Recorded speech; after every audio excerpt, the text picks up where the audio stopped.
আলাইকুম রহমতুল্লাহ বারাকাতুহু।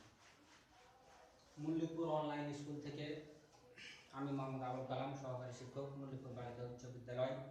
সবাইকে আন্তরিক শুভেচ্ছা। আশা করি তোমরা ভালো আছো। আমি আজকে যে বিষয় সম্পর্কে তোমাদের সামনে আমি আলোচনা করব সেটা হচ্ছে যে ইমান। ইমানটা কি? ইমান কি কোন জিনিস সম্পর্কে জানলে আমরা ইমানের পরিপূর্ণ হবে, ইমান সম্পর্কে আমাদের জানা যাবে, সে বিষয় সম্পর্কে আজকে আলোচনা করব। প্রথমে আমি তোমাদেরকে জানাতে চাই ইমান। ইমান শব্দের অর্থটা কি? ইমান হচ্ছে আননুন।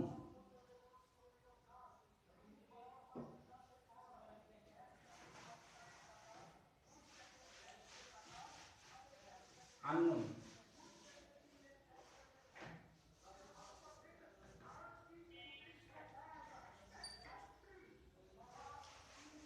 আননুন শব্দ থেকে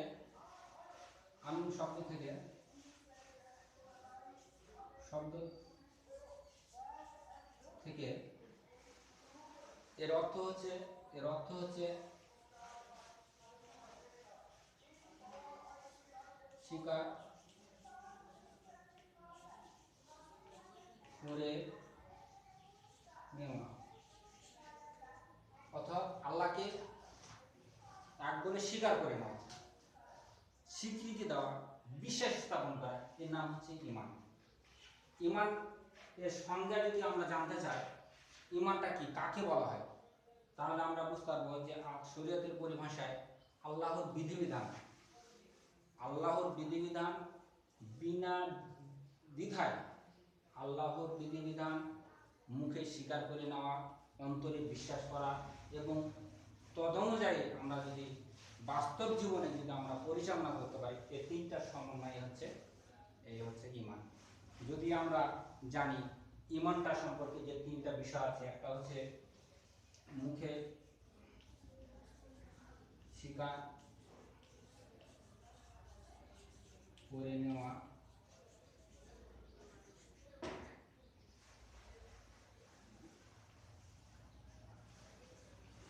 অন্তরে বিশ্বাস করা,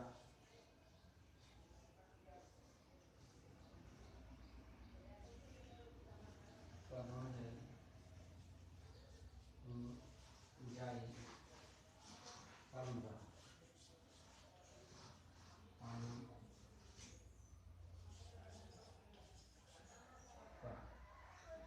তাহলে আমরা আমাদের ইমান সম্পর্কে যদি আমরা জানতে চাই, তাহলে প্রথমে আমাদেরকে মুখে স্বীকার করতে হবে, অন্তরে বিশ্বাস করতে হবে এবং তদ অনুযায়ী আমাদেরকে পালন করতে হবে। এই তিনটা সমন্বয়ে হচ্ছে ইমান। কোনো ব্যক্তি যদি কেউ মুখে স্বীকার করে, অন্তরে বিশ্বাস করে আর কাজে যদি বাস্তবায়ন না করে, তাহলে এর নাম ইমান হয়।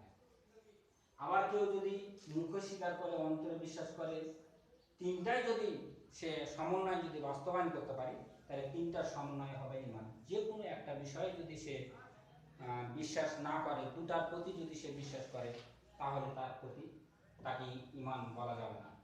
ইমান সাধারণত 7টি বিষয়ের প্রতি আমাদেরকে আলোচনা করা হবে। ইমান হচ্ছে মূলত 7টা বিষয়ের প্রতি আমাদেরকে আলোচনা। 7টি মূল বিষয় হচ্ছে এখানে আমাদের আলোচনা করা হয়েছে যে আমানতু বিল্লাহি ওয়া মালাইকাতিহি ওয়া কুতুবিহি ওয়া রাসূলিহি ওয়াল ইয়াউমিল আখির ওয়াল কদরি খাইরিহি ওয়া শাররিহি মিনাল্লাহি তাআলা ওয়াল বা'স ওয়াল মাউত। এখানে আমাদেরকে 7টা মূল বিষয়ের প্রতি ঈমান আনার কথা বলা হয়েছে। 7টি মূল বিষয়, অর্থাৎ ঈমান আনলে আমাদেরকে 7টা মূল বিষয়ের প্রতি বিশ্বাস স্থাপন করা হবে।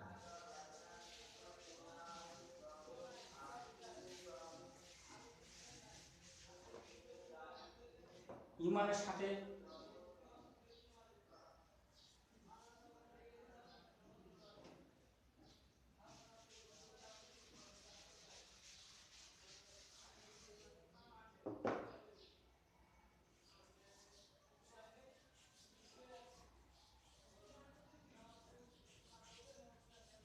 ঈমানের সাথে ইসলামের সম্পর্ক।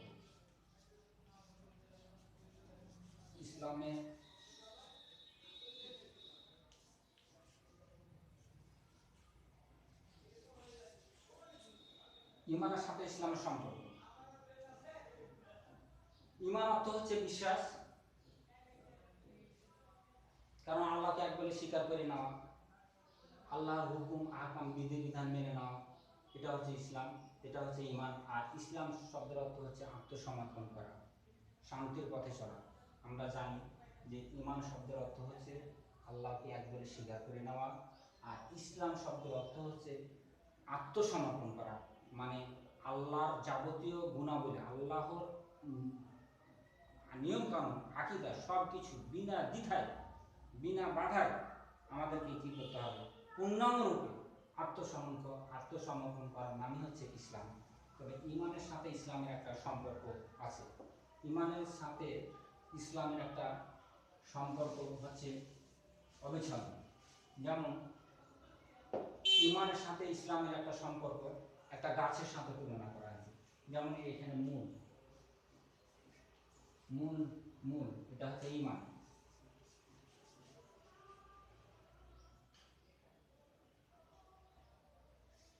ইসলাম এটা হচ্ছে ঈমান, এটা হচ্ছে ইসলাম। ঈমানের মূল হচ্ছে গাছের কাণ্ডকে ঈমানের মূল বলা হয়, আর ইসলাম হচ্ছে যেমন পাতা, ফুল এবং ফলকে ইসলাম বলা হয়। যদি আমাদের ঈমানটা যদি মজবুত থাকে তাহলে আমাদের ইসলামটা তাহলে পরিপূর্ণ, সতেজ এবং পরিপূর্ণ হবে। আর যদি ঈমান যদি আমাদের একটার প্রতি একটা অপরিপূর্ণ, কারণ ইসলাম মূল, ঈমান ছাড়া ইসলাম হয় না, আর ইসলাম ছাড়া মূল কখনো ভালো হতে পারে না। কারণ হচ্ছে ঈমান গাছটাকে মজবুত এবং সতেজ করে, যার ফলে ইসলামের এই এই গাছটা পরিপূর্ণ ফুল, ফল এবং পাতা এবং পল্লব গাছটাকে সজীব এবং প্রতিফলিত করে। তাহলে আমাদেরকে জানতে হবে ঈমানের সাথে ইসলামের সম্পর্কটা কি। একটার কাছে আরেকটার পরিপূরক, কারণ ঈমান ছাড়া ইসলাম হয় না, ইসলাম ছাড়া ঈমানও পরিপূর্ণ হয় না। যদি আমাদের ঈমান যদি মজবুত থাকে তাহলে আমাদের যেমন গাছটা তার পাতা এবং ফুলকে যেমন সজীব করে রেখেছে, সুন্দর করে রেখেছে, ঠিক ঈমানটা যদি আমাদের সঠিক থাকে তাহলে আমাদের যাকাত, রোজা, হজ এবং সালাত, সাওম, ইসলামের এইগুলো নিয়মকানুন আমরা পরিপূর্ণভাবে আমরা কী করতে পারবো, আমরা রূপান্তর করতে পারবো, বাস্তবায়ন করতে পারবো, তাতে আমাদের ঈমানটা হবে মজবুত। তাহলে ঈমানের 7টা মূল বিষয়ের প্রতি আমরা আলোচনা করব। প্রথমে আমরা আলোচনা করব ইসলামের 7টি মূল বিষয়। প্রথম হচ্ছে আল্লাহর প্রতি বিশ্বাস, 1 নম্বর হচ্ছে আল্লাহর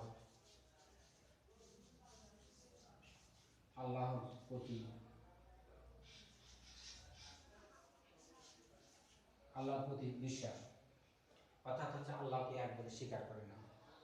তিনি আমাদের সৃষ্টিকর্তা, তিনি আমাদের পালনকর্তা, তিনি আমাদের রিজিকদাতা, তিনি আমাদের বিধানদাতা। এই সব কিছু মেনে নেওয়ার নাম হচ্ছে আল্লাহর প্রতি বিশ্বাস। প্রথমে আমাদের ঈমানের 7টা মূল বিষয়, 7টি মূল বিষয়। প্রথম হচ্ছে যে আল্লাহর প্রতি বিশ্বাস।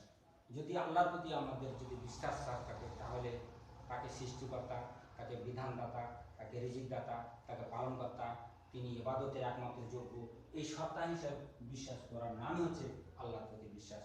এবং 2 নম্বর হচ্ছে ফেরেশতা।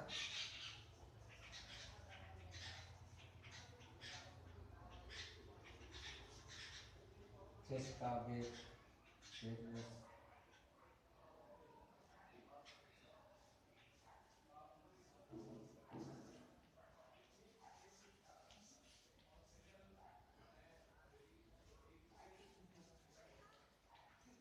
প্রতি বিশ্বাস। তাহলে ফেরেশতাদের প্রতি কেন আমরা বিশ্বাস রাখবো? কারণ হচ্ছে ফেরেশতারা একটা আল্লাহ তৈরি, তাদের সংখ্যা আল্লাহ ছাড়া কেউ জানে না, কেউ বলতে পারবে না। তাদের মধ্যে নারী এবং পুরুষ নেই, তারা যে কোনো রূপ আকৃতি ধরতে পারে এবং তারা পানাহার, আহার, নিদ্রার কোনো প্রয়োজন, আল্লাহর হুকুম পালনে সবসময় তারা সবসময় আল্লাহর কাজে, আল্লাহর হুকুম পালনে এবং আল্লাহর কথা মতন তারা সবসময় আল্লাহর হুকুম পালন করে। তাদের মধ্যে নারীও নাই, তাদের মধ্যে পুরুষ নাই। এই আল্লাহ এবং এই ফেরেশতাদের প্রতি, ফেরেশতাদের অগণিত ফেরেশতাদের সংখ্যা আল্লাহ ছাড়া কেউ না। তবে এই ফেরেশতাদের অগণিত ফেরেশতাদের মধ্যে 4 জন ফেরেশতা হচ্ছে প্রধান, যেমন হযরত জিবরাইল আলাইহিস সালাম। তিনি রিসালাত অর্থাৎ বাণী পৌঁছে নিয়ে আসেন হযরত জিবরাইল আলাইহিস সালাম, হযরত আজরাইল আলাইহিস সালাম মানুষের জান কবজ করেন, হযরত ইসরাফিল আলাইহিস সালাম সিংহায় ফুঁদেন এবং হযরত মিকাঈল আলাইহিস সালাম পানি বন্টন করেন। এই চারজন ফেরেশতা ছাড়া পৃথিবীতে যত ফেরেশতা আছে এই ফেরেশতা অগণিত আল্লাহর হুকুম পালন করে, তারা আল্লাহর হুকুম পালন করে তাদের কাজ। এই ফেরেশতাদের প্রতি বিশ্বাস, এই ফেরেশতাদের প্রতি আমাদেরকে অবশ্যই বিশ্বাস রাখতে হবে। 3 নম্বর হচ্ছে কিতাবের প্রতি বিশ্বাস। আসমান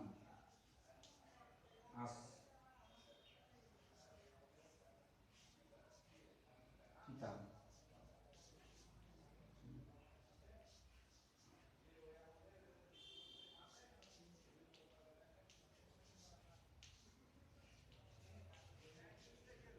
কিতাবের প্রতি বিশ্বাস, অর্থাৎ আসমান কিতাবের সংখ্যা আল্লাহ এই আসমান কিতাবের প্রতি আমাদের অবশ্যই বিশ্বাস রাখতে হবে।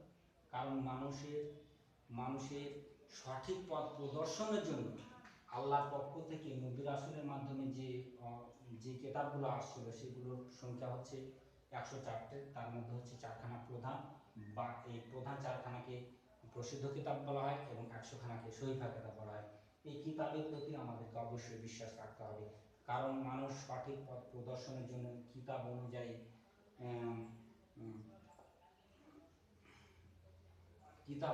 আমাদেরকে পরিচালনা করা হয়, মানে কিতাব অনুযায়ী আমাদের বাস্তব জীবনে সব কিছু। এই আসমানি কিতাবগুলো আল্লাহর পক্ষ থেকে আসে জিবরাইল আলাইহিস সালামের মাধ্যমে মানুষেরকে সঠিক পথ প্রদর্শনের জন্য।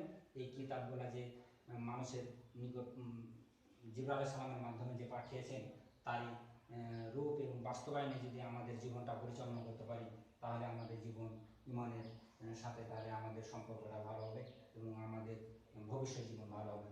তবে এই আসমান কিতাব যদি না থাকতো তাহলে আমরা কোনটা ভালো কোনটা নাই, কোনটা নীতি কোনটা খারাপ ভালো মন্দ আমরা কিছু বুঝতে পারতাম না। তাই আসমানি কিতাবের প্রতি আমাদেরকে অবশ্যই বিশ্বাস রাখতে হবে। এবার আসবেন নবী ও রাসূল। নবী ও রাসূল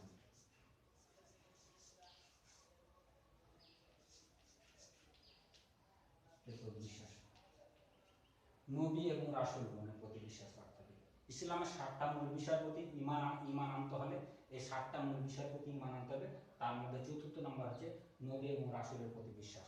নবী এবং রাসূলরা ছিলেন মানুষের শিক্ষক, তারা হচ্ছে আল্লাহর একটা বিশেষ অনুদান, তারাও আল্লাহর বান্দা, কিন্তু আল্লাহর পক্ষ থেকে তাদেরকে নির্বাচিত এবং নির্ধারণ করে রেখেছে এই নবী রাসূলগণ মানুষদেরকে আল্লাহর পক্ষ থেকে যে কিতাব আসতো সেই কিতাব নবী এবং রাসূলের কাছে আসতো। নবী এবং রাসূলগণ সেগুলোকে পালন করে সেগুলোকে রিসার্চ করে মানুষদেরকে হাতে এবং কলমে শিক্ষা দিয়েছেন কোনটা নাই কোনটা অন্যায়, কোন পথে চললে মানুষ সুখ শান্তি পাবে আর কোন পথে চললে মানুষ দুনিয়াতে অসৎ থেকে মুক্তি লাভ করবে এবং পরকালে জান্নাত লাভ করবে। এই নবী এবং রাসূলের মাধ্যমে আমরা সঠিক পথ পেয়েছি।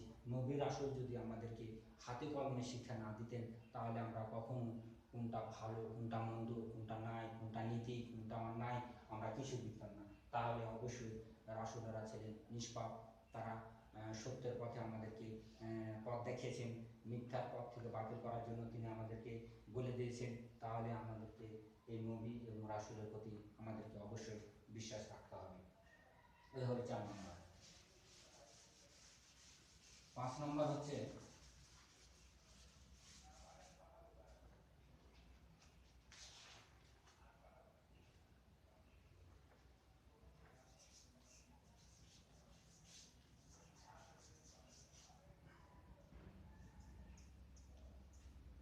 আখিরাতের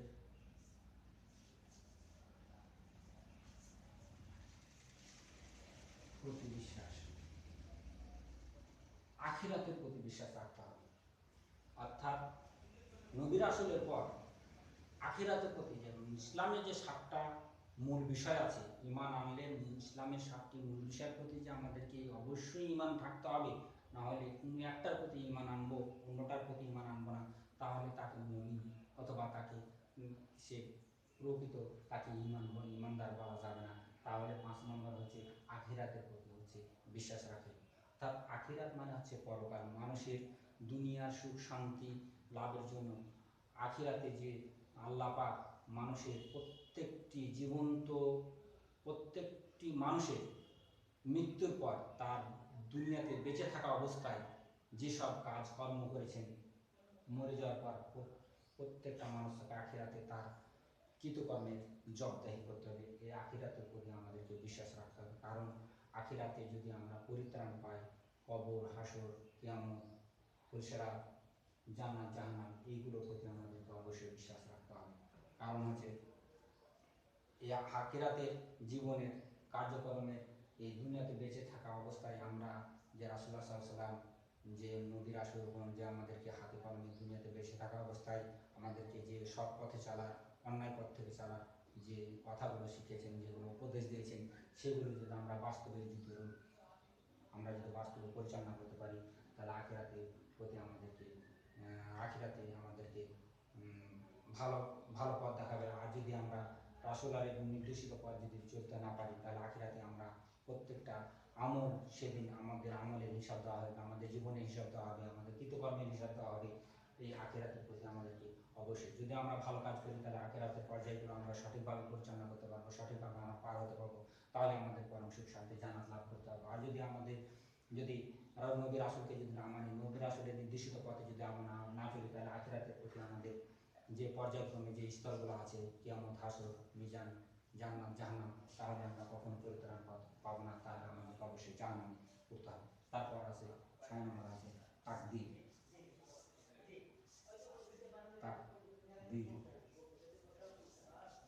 তাকদীরের প্রতি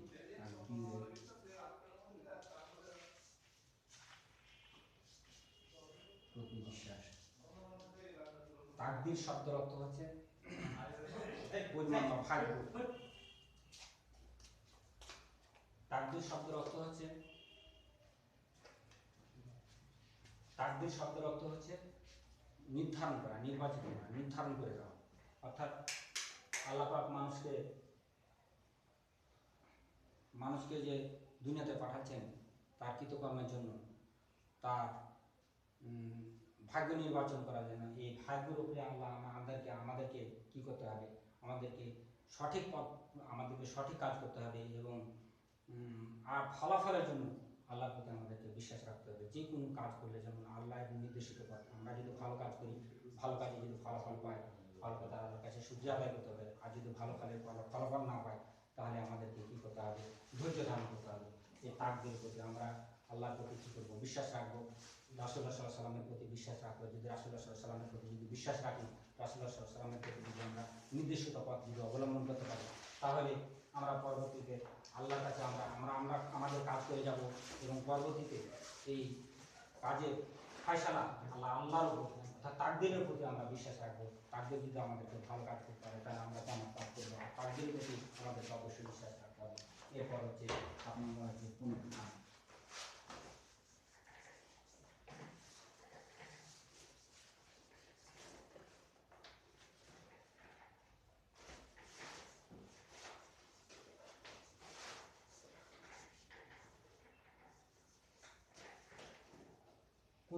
পুনরুত্থান মানে আবার জীবিত করা।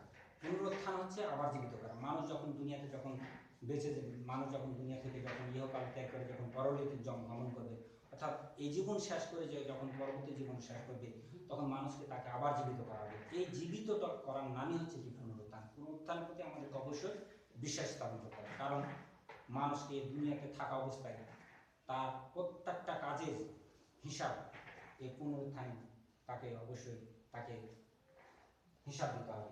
এই পুনরুত্থানের প্রতি যদি আমরা বিশ্বাস না রাখি, তাহলে আমাদের ঈমান কিন্তু পরিপূর্ণ হবে না, অর্থাৎ ঈমানটা আমাদের মজবুত হবে না।